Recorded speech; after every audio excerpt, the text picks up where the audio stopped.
we haven't quite got the formula down to fight bad behavior on social media. The Playboy model shares a photo of a nude, unsuspecting stranger in their gym's locker room.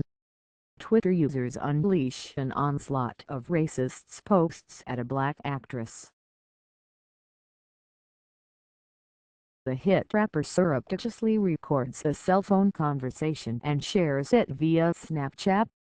Bad behavior via social network seemed to reach the boiling point this week and embroil a host of prominent pop culture figures. As our online and offline lives continue to intertwine, are we lacking real-world legal consequences to and enforcement of social media offenses?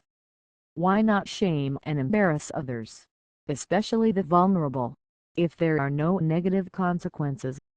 If people had a stronger sense that online abuse would be followed by legal or social sanctions, then we surely would have less of it, according to Danny L. Keats-Citron, law professor at the University of Maryland and author of 2014's Hate Crimes in Cyberspace.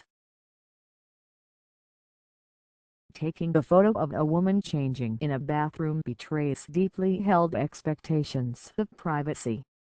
There is a disconnect between law and our understanding of it, she told CBC News. Bold, nasty proclamations have become entirely public and normal, where they used to be the kind of thing you had to say behind closed doors, if you said them at all. Andrea Flame, legal scholar. A serious and sustained conversation about legally protected privacy interests, proscribable threats and prohibited stalking is long overdue.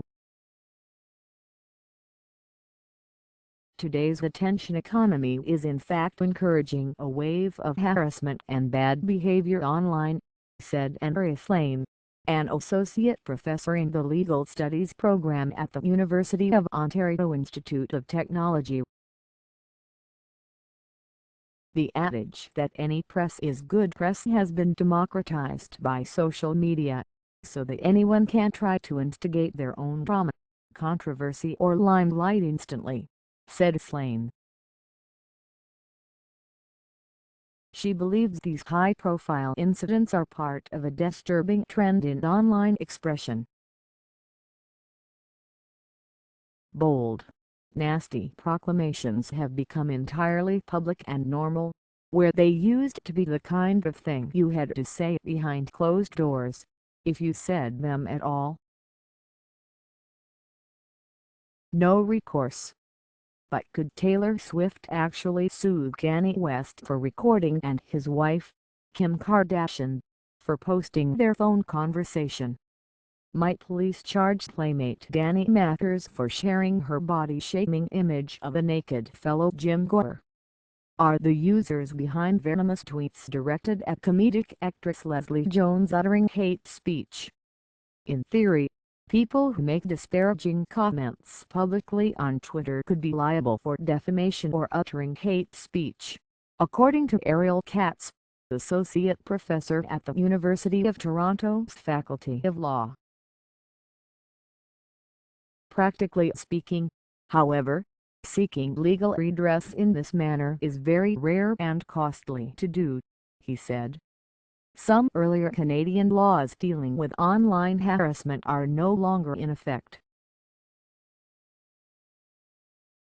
They include Section 13 of the Canadian Human Rights Act, which protected against the promotion of hate online but was criticized for being overly restrictive and repealed in 2012, and Nova Scotia's landmark Cyber Safety Act, Canada's first law aimed at protecting victims of online bullying, but criticized as too broad, and ultimately struck down. We are still in an era where the fact that social media involves expressive content is causing a lot of complications, Flame noted. She said the recent Elliott case set ground rules about criminal harassment online. Meanwhile, in the U.S., Offensive, hateful speech is fully protected speech, unlike in Canada, Germany, and France, according to Citron. There are certain narrow categories of speech that law can punish and redress, including vertical line invasions of sexual privacy, vertical line and intentional infliction of emotional distress of purely private individuals about private matters. Laws are evolving. Legal scholars are constantly studying possible legal changes, Katz said. However, rather than rush to create new legal legislation, he advocates caution to avoid drafting something that turns out to be overly broad and has unintended consequences. So, for instance, matters will likely need to read up on invasion of privacy and the Video Voyeurism Prevention Act. Meanwhile, Kardashian, daughter of late lawyer Robert Kardashian, apparently seems confident that the different U.S.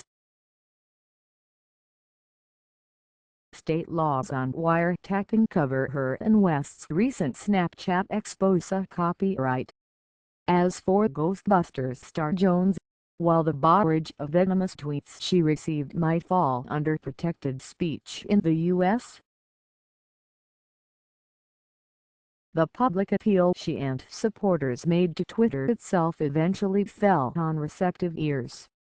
Demanding action from the tech companies is likely part of the answer, said Slane. Twitter, Snapchat, Facebook, they are working all of this out as well, at their own pace, and would prefer not to be mandated by law to do anything.